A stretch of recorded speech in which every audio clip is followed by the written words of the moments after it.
We already broke down the top 10 quarterback battles that are coming up this spring, but it's time to take a look at Texas specifically and what we have going on between Quinn Ewers and Arch Manning. I think this is a battle that everybody's been talking about for a long time, ever since Arch committed to Texas. And it's interesting to see what people think versus what will actually happen. And we're going to break down that. We're going to predict who's going to win that battle. And we're going to predict a few other quarterback battles towards the end of the video as well. So stay tuned for that. Teams like Alabama, Georgia, we'll predict who those winners will be and why. So we'll look at Texas first. Texas is really interesting because Quinn Ewers was one of the best quarterback prospect recruits that we've seen in ever. One of the best ever we've ever seen. And he commits to Ohio State and then decides that he's going to transfer to Texas. And that's really interesting because this is a Texas team that has a ton of talent. And I think that they have the ability to be even better than they were in 2022 in 2023. And Quinn Ewers is going to be a big reason for that. Now, obviously, there were some concerns after the last year about his ability to throw the football, but make no mistake about it. He is extremely talented. He is still one of the best quarterbacks in college football. I think we forget that freshmen can be freshmen. And sometimes, even when you're the most talented player in the world, you still need some time to get acclimated to a new system, to a new level of play. I don't think that that's an easy transition for anyone. And I think we've just become almost like we assume that's going to happen. And Quinn Ewers needed some time, obviously, to get ready.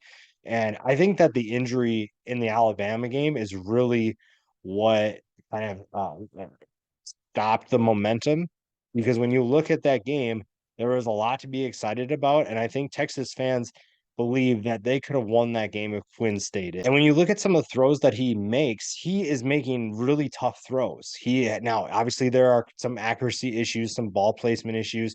There were a lot of overthrows to guys. Xavier Worthy was pretty much the one guy that he overthrew the most. And you're looking at a quarterback again, you have high expectations for him coming in, and he just didn't meet those at times. But I think that the Alabama game, had he not gotten hurt, we'd be talking about this as a no-brainer. And it still should be a no-brainer in my opinion. But when you look at the two options, it's easy to see why people compare it. Now, Arch coming in, obviously Arch Manning is at same ranking as Quinn Ewers was coming out of high school.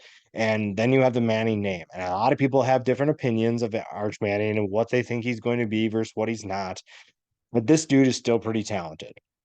And obviously, there is a few other options that are competing for the quarterback one position, but I think it's Quinn Ewers' job to lose. And honestly, to me, Arch is going to learn a lot more from sitting back and learning from Quinn and the other guys on the roster. It's also going to be tough to beat someone that has a full year of experience under their belt.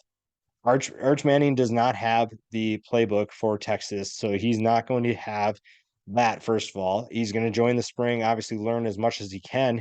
But when he was played in this system, he had the playbook. He knows how to run the offense. He already ran the offense for an entire year, and I think that that's something that he's not getting a ton of credit for. Now we've seen his wide receivers show their support for him. It's that many of them believe that he's going to be a Heisman Trophy candidate, and it's easy to see why. When you play in Steve Sarkisian's system, it's easy to see let's translate the talent into success, and that's why what people are doing with Arch Manning, that's what they're going to do with Quinn Ewers. I think that Quinn really has a lot of talent and has the ability to be extremely good for Texas. Now, Texas has to put things together, and obviously the talent is there. I think that it's hard because everybody makes the jokes of Texas is back, but this is really exciting. I think Steve Sarkisian has this program in a great position to do a lot of damage in the Big 12 for the remainder of their time here, and then do some damage in the SEC as well. I think it's going to be really exciting. The recruiting has been there. It has been there since, for a long, long time. And quarterback has been something that they've been working on and trying to get talent in here. And now Steve Sarkisian has a system that attracts a lot of these recruits. Now he has two of the best recruits ever in college football to come to his program, and they're competing for the starting job.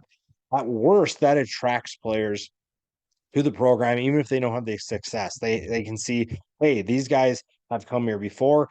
There's a reason why they're coming here.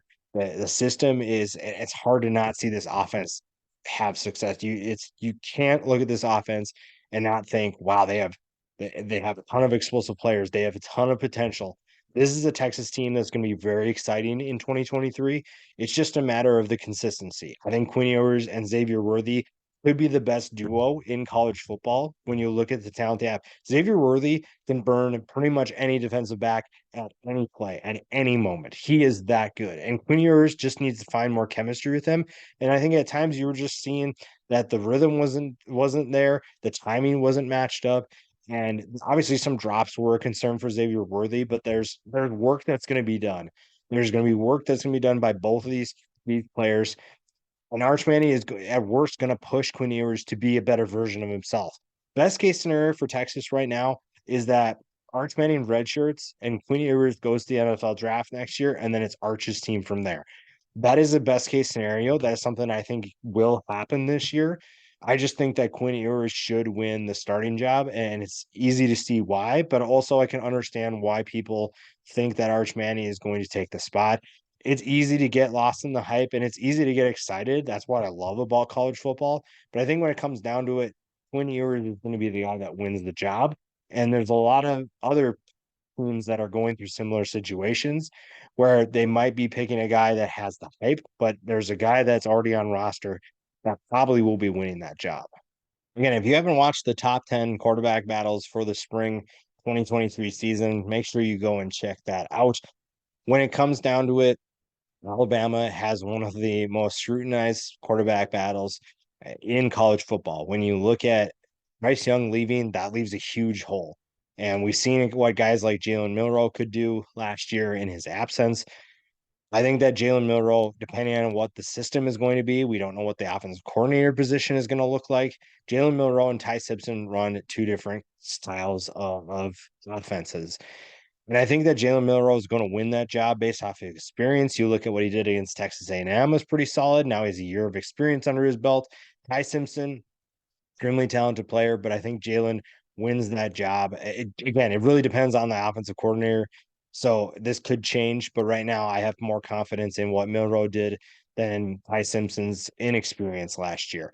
Georgia has another quarterback battle, and it feels like even when Stetson Bennett was there, they had a quarterback battle, perceived quarterback battle. Carson Beck, the backup, versus Brock Vandagriff versus Gunnar Stockton. I think Carson Beck is going to win the job because of his experience last year. He held off Vandagriff in the spring last year. He was the backup all year for Stetson Bennett. He looks really talented. He looks like he has a good arm, and I think that it's going to be fun to see what he can do. I think he gets the job, and if at worst you have one of these other two guys coming in to back him up and take over from there. Miami, Tyler Van Dyke versus Ja'Cory Brown. I think Tyler Van Dyke fits what Shannon Dawson wants to do. So I think you're going to go with him. But again, things could change. Things did not go right last year for Miami, and they need to figure things out. The quarterback position is one of those things. And Shannon Dawson did a lot of good work with Clayton Tune at Houston. I think he can do the same thing with Tyler Van Dyke. Nebraska, another team that is looking to turn things around. Casey Thompson versus Jeff Sims is one of the more underrated quarterback battles. You have the consistency or more consistent player, maybe not consistent overall, but Casey Thompson is a more consistent player. Jeff Sims has more potential. That is going to be really interesting to see. I think Casey Thompson in the right system can be a really, really, really good quarterback. Jeff Sims obviously could be a superstar, but you have a lot more work to do with him. So I'm going to go with Casey Thompson there. The next few we're just going to rattle off. We won't really break down. Ohio State, I have Kyle McCord beating Devin Brown. UCLA, I have Dante Moore beating Ethan Garbers and Colin Schlee.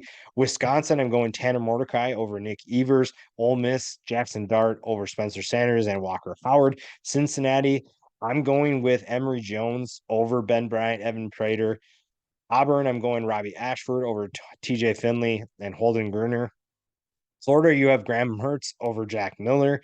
I don't love that one, but that one is going to be, we'll see what Billy Napier can do. Louisville, we're going Jack Plummer, the reuniting with Jeff Brom over Brock Doman and Evan Conley. NC State, we're going Brendan Armstrong, another player that reunites with his former coach and Robert Ane over MJ Morris. Notre Dame, we're going Sam Hartman. I don't know if that one's really a quarterback battle over Tyler Buckner. I think Sam Hartman is going to prove that he's a good quarterback, not a system quarterback. Oregon State, we have DJ Uiagalelei over Ben Belbrinson. That is going to be interesting to see how DJ revives his career. Texas A&M, I'm picking Connor Wegman over Max Johnson. I think that's what should happen. I don't know if that's what will happen, but that's what should happen if you want to build towards the future. Connor Wegman to me is going to be a better quarterback than Max Johnson. And then finally, Texas Tech. I don't know if this is really a quarterback battle as well, but Tyler Shuck over Baron Morton. Both are really talented kids. I think that the future is bright for Morton, but right now Tyler Shuck puts them in the best position to compete in the Big 12. A lot of exciting quarterback battles, a lot of winners here, a lot of exciting players to potentially keep your eye on, and a lot of future players that are going to be just as exciting as the guys that start this year.